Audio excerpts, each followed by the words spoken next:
Hello, everyone. It's your girl Vivian Wogo. I am back again. On today's episode, we're going to be talking about the human energy. All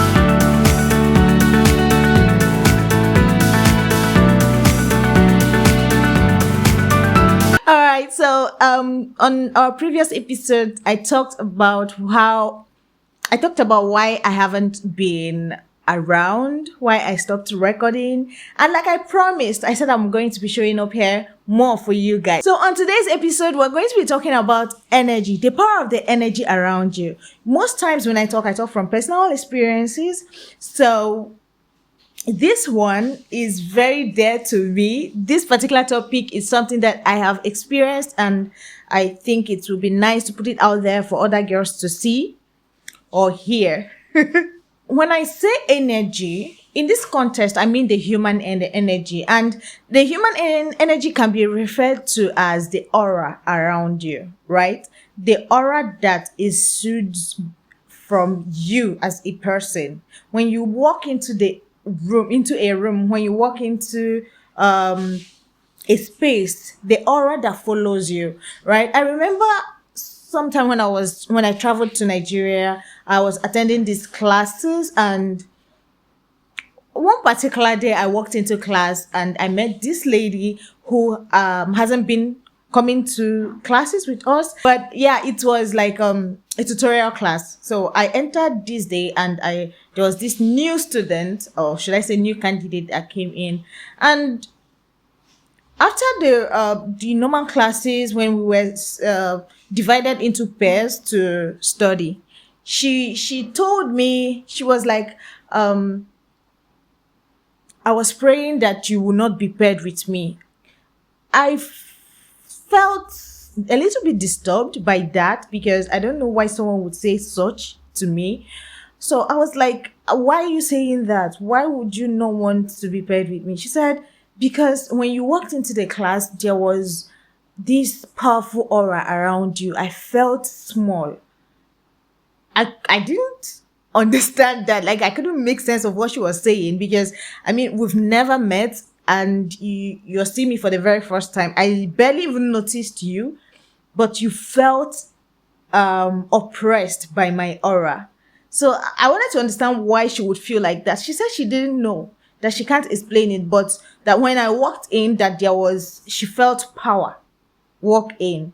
So she felt intimidated, kind of. So she was praying that I will not be paired with her. And fortunately, I would say fortunately for her, we got paired. So I told her there was no need for her to feel that way. I don't bite people. She says she understands that. So that's what happens when you walk into a room. There's a certain aura you exude. It's either negative or positive. It's either powerful or very weak. There's this general saying about, I don't want any negative energy, or all I want is positive vibes and all that. Some people say it without really understanding what it is, and without really knowing if it really exists, but it does exist. When you walk into a room, I feel like you are the one that creates the aura around you. If you are a weak person and you wear that, you embody weakness. When you walk into a room, people won't need to talk to you 2 times before they know how weak you can be, or before they can decide whether they want to intimidate you or not. And if you are also a powerful person, if you are confident, you are somebody that wears your crown, you occupy your space. When you walk into a room, you won't need to explain yourself before people will know that, okay, this is someone you shouldn't play with, or this is somebody that is respectable. The same thing with positive and negative energy. There are people that when you're around them, you are very, very energetic. You're very hardworking. You're very excited for no reason. If you're someone that is creative, you find yourself being very creative around these people. Those people exude positive energy, which inspires yours, which lightens you up. There are people, when they walk into a room, everybody lightens up. It's like they change the whole aura of the room. People like that have positive energy because they have the ability to make other people happy. They have the ability to create a certain atmosphere in rooms. Same thing with positive energy. Someone that is someone that has negative energy, someone that doubts herself, somebody that does not like happiness, or someone that is always sad, whether they are whether it's against you or with themselves. For the fact they have that aura, when they walk into a room or they come close to you, you definitely will feel it, directly or indirectly. They won't have to talk to you before you can feel sad, because the aura, or our energy, our body energy, is something that we share, whether directly or indirectly. If someone is sad around you, you find yourself getting sad unless your energy is stronger. Then you will not be able to absorb it. But people that are always at the receiving end, or will I say that are always disadvantaged in this kind of situation, are people that are empaths. Empaths are people that are very vulnerable. When they have this ability to dictate people's emotions. So you see them, they're always the ones that want to fix everybody. They walk into a room, they see someone that is sad. They are the only ones that notice that that person is not all right. What is wrong with her? They'll be the ones to go to that person, try to console them, whether they know the source of the problem or not. So they are the ones that are always at risk of getting infected by this kind of energy. If you are an empath, and consciously or unconsciously, you absorb people's energy, you try to intervene in situations. If you are not very careful, you'll be infected. What I mean by infection is you might find yourself assuming the same position that the same position of the person you're trying to heal, because your ability to console somebody and try to help them out of that negative energy they are in, you absorb them and wear what they are wearing. That's why it's very, very important that you watch who you surround yourself with. You watch energies around you. It's not being wicked. It's not being proud. It's being able to protect yourself.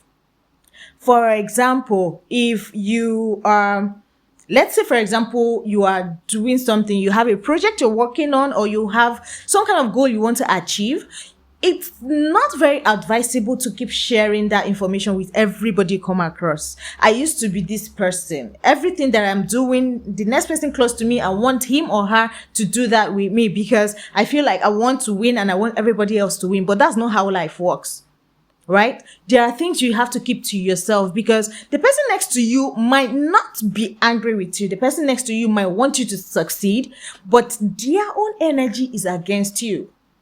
I mean, and if they are not happy with you genuinely, it will affect the result that you're going to get. I used to tell my sister too, there's something they call, I don't know what, but in my own language, it's called dark angel.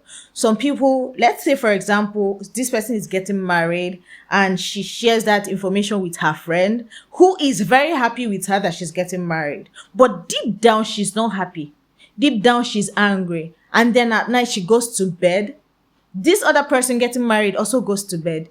But this lady, not knowing that she has a dark angel who always wants her to be happy, who wants to always fight for her. But because she has gone to bed angry or sad that her friend is doing better than her, the dark angel will wake up, stand up and go and fight for her. She did not speak against the person's marriage. She did not say, I don't want her to get married. She just didn't feel happy about it. And her dark angel is not happy too. So what happens? The dark angel goes to destroy this person's relationship.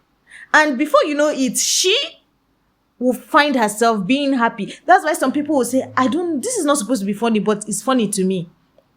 It's not that it's funny to you. It's because deep down, this is what you actually want to happen to this person, and your dark angel has fought for you. So you have to be very careful with the energy you surround yourself with. You have to be very careful with who you share your information with. It's better to internalize it and keep it to yourself. But if you are sure of the people surrounding you, then you can share, but make sure it's within your control. I remember when I was looking for admission, I had looked for admission for 4 years, going to 5 years, and it wasn't working. So my sister called me one day and said, Dada, which means elder sister, do you always have to take your friends to go look for admission with you? Why not do it alone and see what happens? And I feel like it was God. That was God talking to me.